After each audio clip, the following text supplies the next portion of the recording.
Our reading today comes from Matthew's Gospel. It's chapter 2 and verses 1 to 12. Matthew's account of the visitors from the east. In today's worship, we're also using a reading from Isaiah 60. Arise, Jerusalem, and shine like the sun. But Matthew. Jesus was born in the town of Bethlehem in Judea, during the time when Herod was king. Soon afterwards, some men who studied the stars came from the east to Jerusalem, and they asked, "Where is the baby born to be the King of the Jews? We saw his star when it came up in the east, and we have come to worship him." When King Herod heard about this, he was very upset, and so was everyone else in Jerusalem. He called together all the chief priests and the teachers of the law, and he asked them, "Where will the Messiah be born?" "In the town of Bethlehem in Judea," they answered, "for this is what the prophet wrote. Bethlehem in the land of Judah, you are by no means the least of the leading cities of Judah, for from you will come a leader who will guide my people Israel." So Herod called the visitors from the east to a secret meeting and found out from them the exact time the star had appeared. Then he sent them to Bethlehem with these instructions: "Go to make a careful search for the child, and when you find him, let me know, so that I too may go and worship him." And so they left, and on their way they saw the same star they had seen in the east. When they saw it, how happy they were! What joy was theirs! It went ahead of them until it stopped over the place where the child was. They went into the house, and when they saw the child and his mother Mary, they knelt down and worshipped him. They brought out their gifts of gold, frankincense, and myrrh, and presented them to him. Then they returned to their country by another road, since God had warned them in a dream not to go back to Herod. Matthew is a Jew, and he writes to a Jewish audience, and he writes of a new Israel, an Israel composed of all people everywhere, no longer just to those of that name and nation. Matthew starts his gospel, doesn't he, by tracing the ancestry of Jesus back to Abraham, and we hear in the birth narrative so many Old Testament prophecies fulfilled. But here in chapter 2, we have a unique story where Matthew introduces that whole world idea of a new kingdom populated by people everywhere who love God. These people come from the east. They are wise men, astrologers, men of reason and logic, and they have seen a star, and they have discerned or been told the purpose. And so this shining light appears, and they follow it, men of reason and men of logic. And they make the journey. And they clearly are wise, because in the face of their adoration and selfless praise, they meet powerful and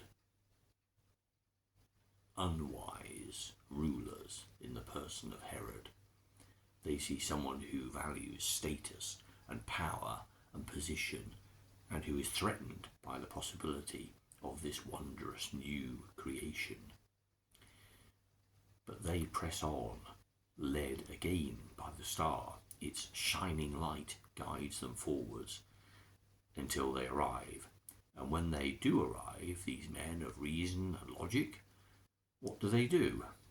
They bow down before an infant in a grubby stable, and they offer to him precious gifts, valuable and of more value than his parents would ever see in their lifetime.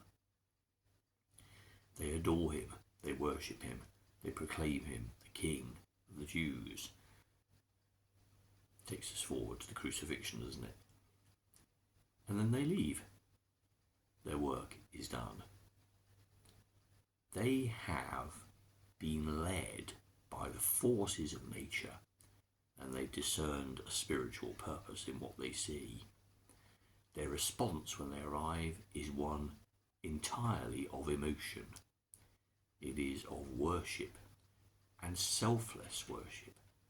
Unlike Herod, who wanted to find the child to kill it, these people come and they want to worship and then leave. And their reward has been given already.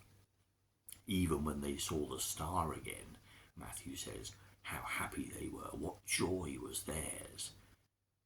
And to be in the presence of this wonderful God-given creation was simply enough, and they went back.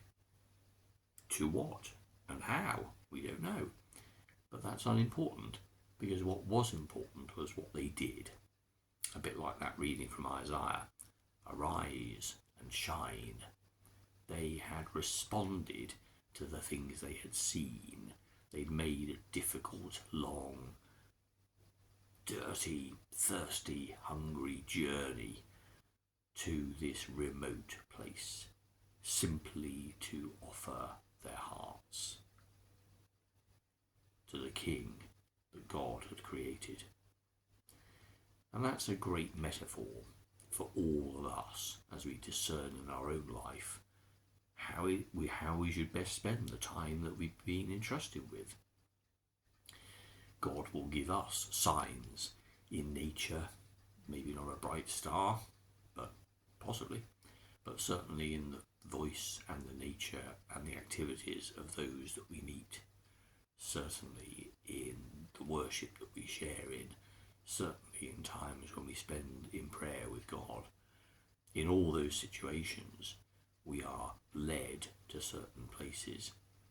And when we're on the journey, it is often the journey that is the great joy as much as the destination. It is the exploration, the going out, the being out and about in God's world, confronted with the opportunities to serve and to love that God gives us. That's what makes us feel alive.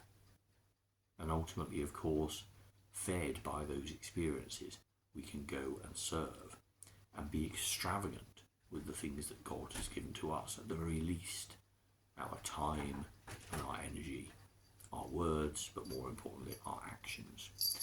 Maybe, like the wise men, will be led to a foreign country, to a place that feels unfamiliar, to a culture which is not our own, but will be led because we are called to be there, because we can help and serve and love and be kind.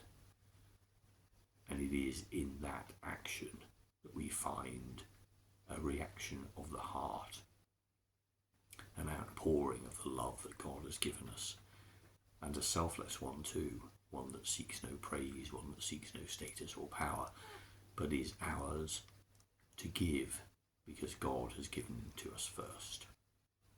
And this is a good metaphor for all our life's work, isn't it?